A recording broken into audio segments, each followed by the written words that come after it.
Okay, so we're back with another Pauper deck tech. Today we're looking at a mono-red Kiln Fiend prowess type deck. So Kiln Fiend is a card that sees play on the fringes of a whole lot of formats, and it's been around for years, including in Pauper.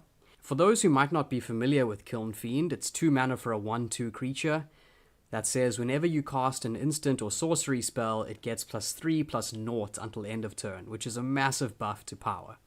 You sometimes see it alongside Immolating Souleater, which is 2 mana for a 1/1, and you can pay 1 Phyrexian red, which is either 1 red mana or 2 life, to give it +1/+0 until end of turn. So if you pay 18 life, you can give this +9/+0, making it a 10/1. So then if you give it double strike, it obviously hits for 20. So pretty powerful. So basically with these kinds of decks, you want to play a ton of spells to pump up Kiln Fiend's power, and then usually give it double strike, or give it protection to cut through blockers and keep it alive from removal. So there are many different ways you can build a deck using Immolating Souleater and Kiln Fiend, and I've tested out many different versions. But this is one of the latest versions that I feel is pretty decent. So I'll go over some of the card choices. Obviously, 4 Immolating Souleater and 4 Kiln Fiend are our main threats. In terms of our cheaper threats, we're running a full set of Akroan Crusader. So it's 1 for a 1/1, and whenever you cast a spell that targets Akroan Crusader, you create a 1/1 red soldier creature token with haste. So whenever you cast a pump spell or any sort of spell targeting Akroan Crusader, you get those little tokens, which are pretty powerful. Okay, then our other 1-drop creature, 1 for a 1/1, Satyr Hoplite. It says whenever you cast a spell that targets Satyr Hoplite, put a +1/+1 counter on it, which is not as good as the Crusader, but it's also pretty decent. And then we have 4 Simian Spirit Guides, 4 mana ramp, and obviously you can hard cast it as well in a pinch. Okay, so let's move on to the spells that we're using. We've got 2 copies of Lava Dart, which has a lot of synergy with Kiln Fiend. It's 1 mana for an instant, deals 1 damage to any target, but it has flashback, and the flashback cost is you just sacrifice a mountain. So what's nice about this is that you can cast it twice, hard cast it, and then flash it back, which would give Kiln Fiend double buffs. And it's nice for eliminating blockers or pinging your opponent to death once they're on the verge of being killed. Okay, then I'm also running Furor of the Bitten, which in a way it might be better if this was an instant or sorcery, but for now it seems decent. It's 1 red for an aura, enchanted creature gets +2/+2 and attacks each combat if able. So very aggressive, and it triggers the heroic for the Hoplite and the Crusader. Next up, we have a full set of Apostle's Blessing. It's 2 mana, so 1 colorless and 1 Phyrexian white. So you can just pay the 2 life instead and use it as a 1 mana spell.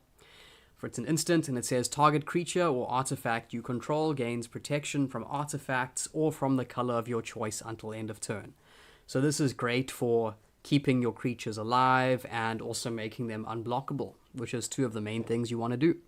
Okay, then of course we're running good old Temur Battle Rage. Solid card all round. 2 mana for an instant. Target creature gains double strike until end of turn, but if you control a creature with power 4 or greater, the creature gains both double strike and trample. So this with Kiln Fiend and Immolating Souleater is very powerful. And of course you don't even need any other spells if you want to go risky and pay the full 18 life to pump this up to being a 10/1 and giving a double strike. That's also lethal. But I would say that's a very risky move, and you should only do it when you know that you can get the kill. Okay, then we're also using Brute Force. 1 red mana for an instant. Target creature gets +3/+3 until end of turn. This is actually from Planar Chaos. It's the alternate reality color-shifted version of the alpha card Giant Growth. That's your useless piece of magic trivia for the day. Okay, and then finally, in terms of one of the best cheap pumps you can play, it's good old Mutagenic Growth. Costs 1 Phyrexian green for an instant. Target creature gets +2/+2 until end of turn. So this deck is not anything super special or new, but I think this is a pretty decent take on a strategy that's been on the fringes of playable for a very, very long time. Okay, then I'm not going to spend too much time on the sideboard because that should be more tailored to your specific local meta. But I do want to highlight this card because I think it's very decent in this deck. It's the instant Flaring Pain, 2 mana. It says damage can't be prevented this turn, and it has a flashback cost of 1 red. So again, like Lava Dart, this is very nice with the flashback because you can cast it twice for the Kiln Fiend triggers. But also just the ability to prevent damage in this deck is really good. It saves you from annoying effects like Prismatic Strands and other blowouts that just steal games from you. So I'd highly recommend this card. Okay, so I think I'll end the video there. I'll keep it short and sweet. So this is my current take on this strategy. Please let me know if you've built a similar version of the deck and what cards you're using. And as always, thanks for watching.